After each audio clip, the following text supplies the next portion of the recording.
And then here is a rolling shutter. Now, what do you find is odd? Okay, if you see these images, right? If you see this building, what do you notice? You notice that the edge looks a little curved, correct? But you know for a fact that it should have been a straight line. So if you do the rolling shutter correction, it will emerge correctly. See this kind of pillar, whatever, this pillar here that has come out bent. This will happen only if you have a rolling shutter camera. And this is happening because because the camera has moved. The building cannot move, right? So the camera has moved, and therefore it has introduced, sort of what do you call a distortion. This is called a rolling shutter effect, and therefore, right, people have to work on this. This is a very, very important problem. This almost always happens, especially if there is significant motion. Otherwise, you can ignore it. Then motion deblurring, I already talked to you about it. Then a dual lens, right? All these cameras have multiple lenses. What can you do with them? You can get a sense for depth. You can do segmentation, right? You can do some kind of scene understanding in the sense that you can even tell how many planes there are. For example, if it's an indoor scene, right? You might want to segment it into various different planes.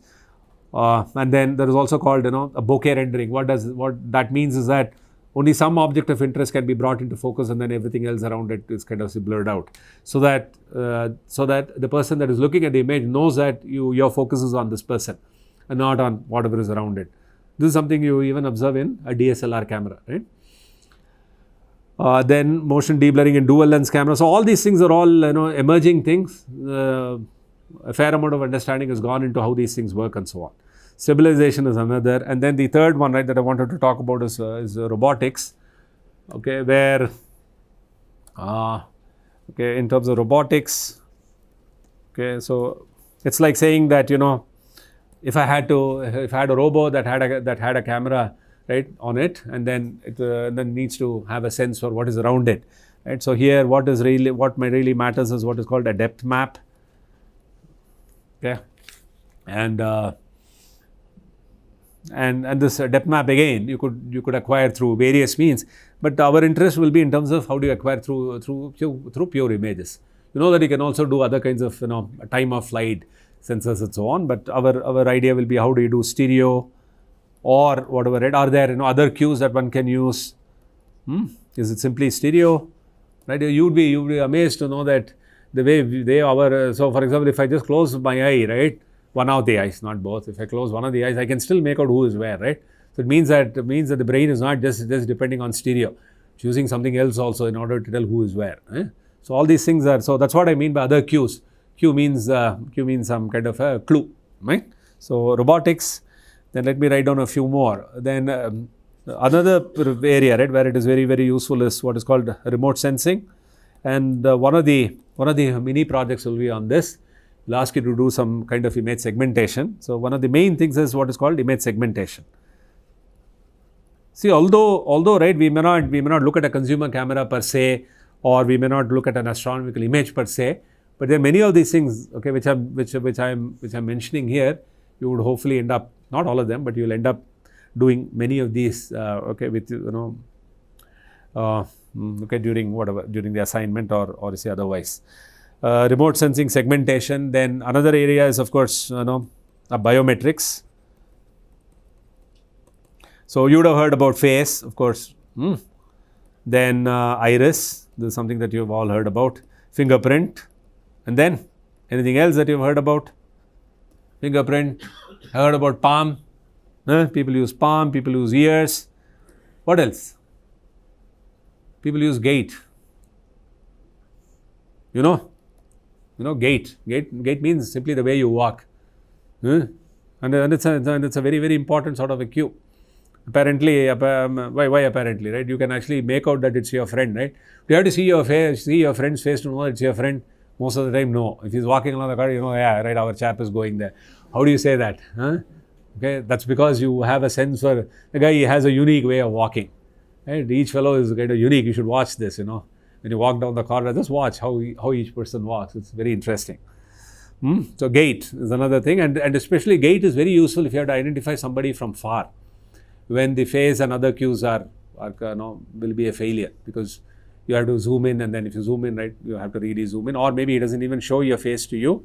Okay, then there is a medical imaging. So yeah, as you would understand, it's again a very, very important problem, right? Medical imaging, especially okay, what is called super resolution. As I say, right, there isn't anything super about super resolution. Simply means that you have to be able to build a high resolution picture given a low resolution picture. And then imaging, the medical imaging people do what is called compressive sensing. Okay, this is not the same as compression. Right? Compression means you actually take in a lot of data, then you start to trim. Compressive sensing means you only sense as much as you want. Right? Don't sense too much and then start to chop. Okay, so image compression,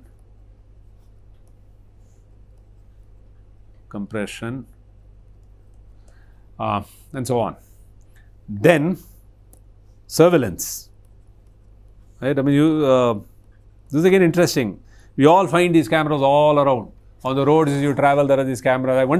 I always think that they're all dumb cameras in the sense that, I mean, they don't seem to be doing anything intelligent. But at least, right, they're at least giving you data, and then somebody at the back end should be actually doing something. But then I've seen in airports, for example, Madras itself has about, I think, 2,000 odd of these cameras. Madras airport. You wouldn't have noticed it. But then, in all this, there is some kind of a control room where somebody is sitting there and watching all this, right? It's sad for that chap. He has to be looking at, when something will go wrong.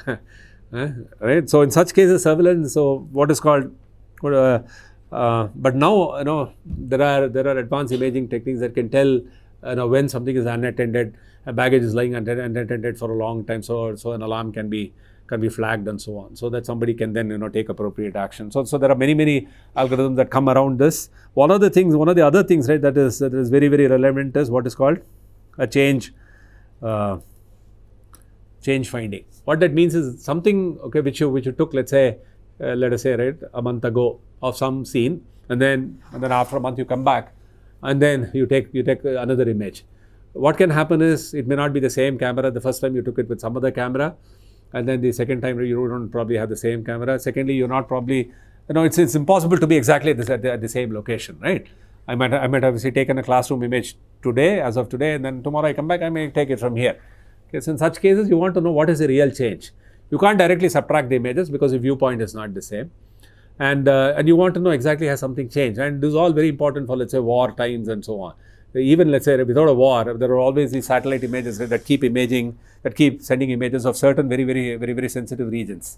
So it's like saying that, you could have several army trucks sitting inside some place, and your satellite image shows that there's no activity.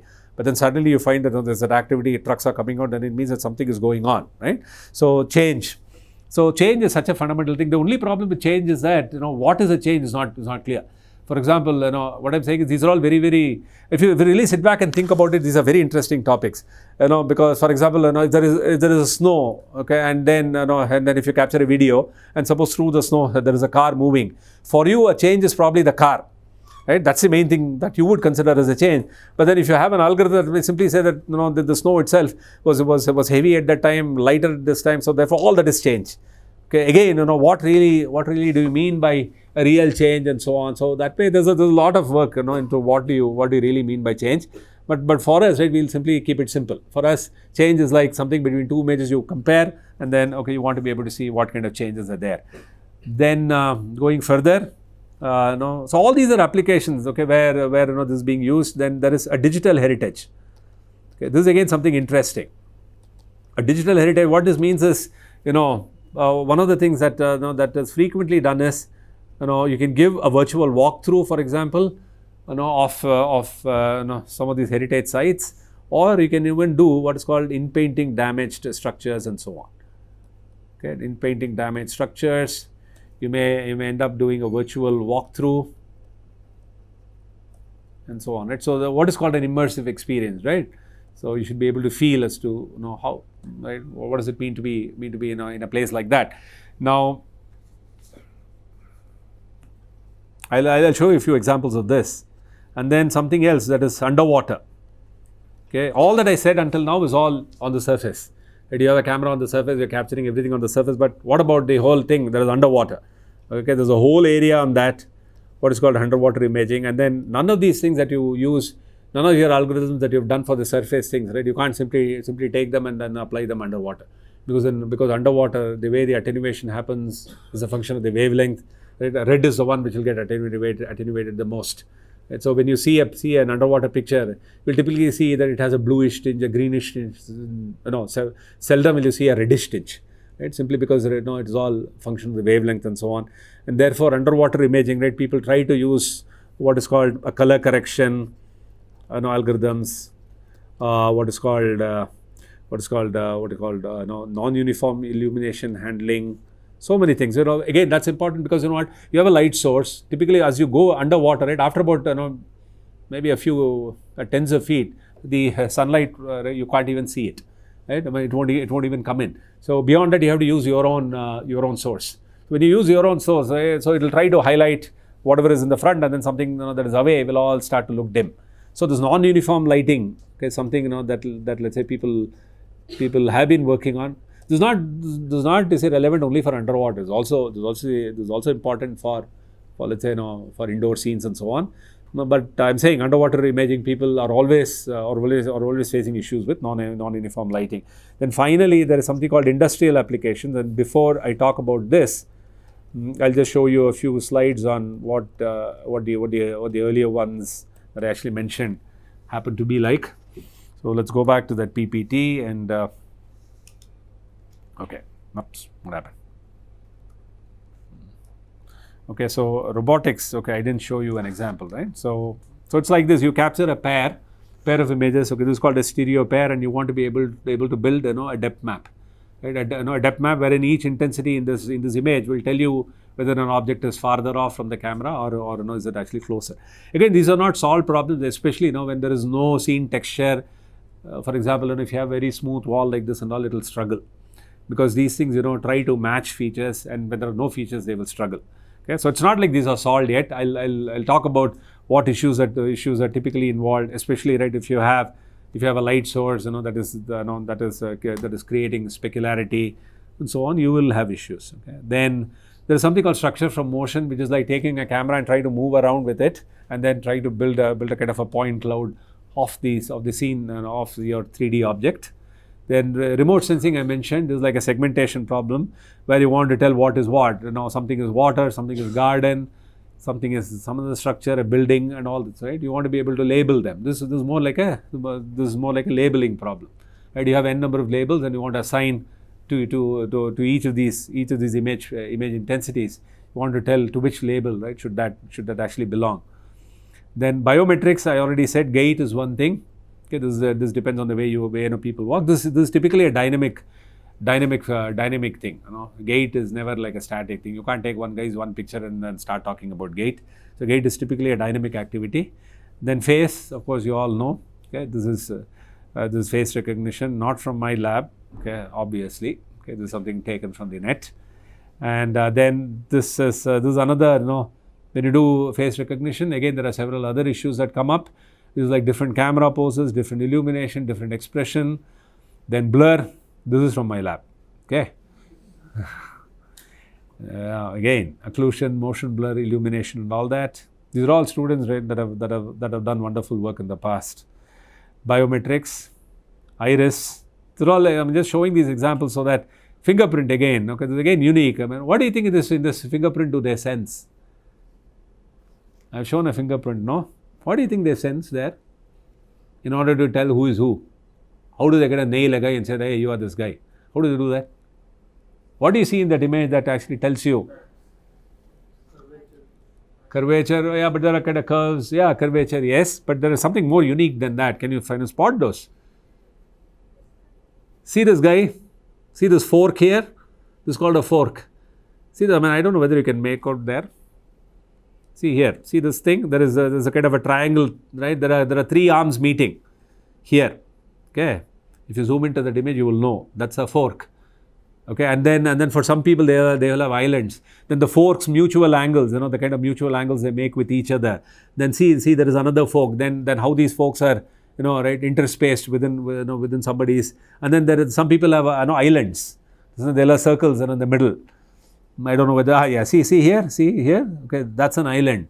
So all these things these are called minutiae. They're called minutiae, and these are the things that actually nail a person. Not so much the angle of this bend and all that. It's just typically 8-10 points. but they are the ones, they are the ones that really tell who's who. It's interesting, right? Biometry, okay, well, here again, you can, well, anyway, right? When you have time, just go through these images and you'll get a feel for what I'm saying. Surveillance, like I said, okay, you might want to tell what is happening, what is changing in a scene, and then and then change becomes even more hard when you have a camera that's actually moving. Right, a still camera, it's easy to tell what has changed. Suppose I fix a camera here, somebody comes in, gets out, I know something is going on. But suppose the camera itself moves, then it makes it a complicated problem.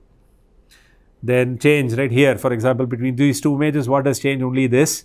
But if you notice, the intensities are not the same, right, and you still want to be able to pick exactly what has changed.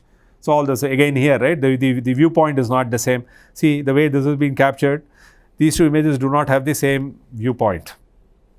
And you want to be still able to, and also notice that this is slightly blurred.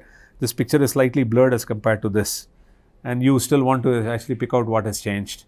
Then this is a rolling shutter effect, right? So when you took the picture with a still camera, right, these lines are all lines. When you took it with a moving camera, of course there is this van that has come in, which is a change. But then you also notice that this guy has become bent now. Now, if you just subtract, even if your camera, right, even if you say that the camera motion is very small, therefore can I just go ahead and subtract? What will happen is, it will say that somebody relayed this bar. You will think that somebody actually changed the bar itself, which is wrong. What has changed is only this guy. So what you have to do is you have to find out what is the camera motion that has happened, and then kind of warp the images such that only whatever has actually changed should emerge as a change. Other things should not be construed as a change. So again, all these are interesting effects. Then, okay, this is something else. Medical imaging, this is what I mean by super resolution. You have an image, right? You have a camera, let's say, that has a low quality. All of us, right, would like to buy a cheap camera, right? We all like this word, cheap, okay, because it makes sense. I don't have to spend too much money, but then you also suffer because the images are of a low quality. And then if you had an algorithm that would actually pick those low resolution images, give you a high resolution, you would like it. All of us would love that, right? So here is an example like that. Here is another example for the medical imaging. Then heritage. This is Hampi. How many of you have been to Hampi? Nobody? Okay. So two of them have been to Hampi, and so we had a DST project on this. So the idea was that if you go to Hampi, right, all those rocks are beautiful. The way those sculptures all have been made. But then unfortunately, right, due to some act of vandalism, people have actually broken the. So what has happened is, see, for example, here, right, the whole shoulder is broken, okay, and then here the whole this entire structure, which is like a banister, is broken. Similarly, something is broken here. So here, so the idea is that can you do something in order to be able to show these, in order to be able to fill these regions. That's called in painting. Okay, so it's not like you go and fill it up there because it's a UNESCO heritage site. You can't do anything there. But you capture these images and then you try to visualize how this might have looked like had it not been broken. Okay, that's what I mean by a virtual walkthrough. So you might be able to give people a sense for some of these images. I'll show you.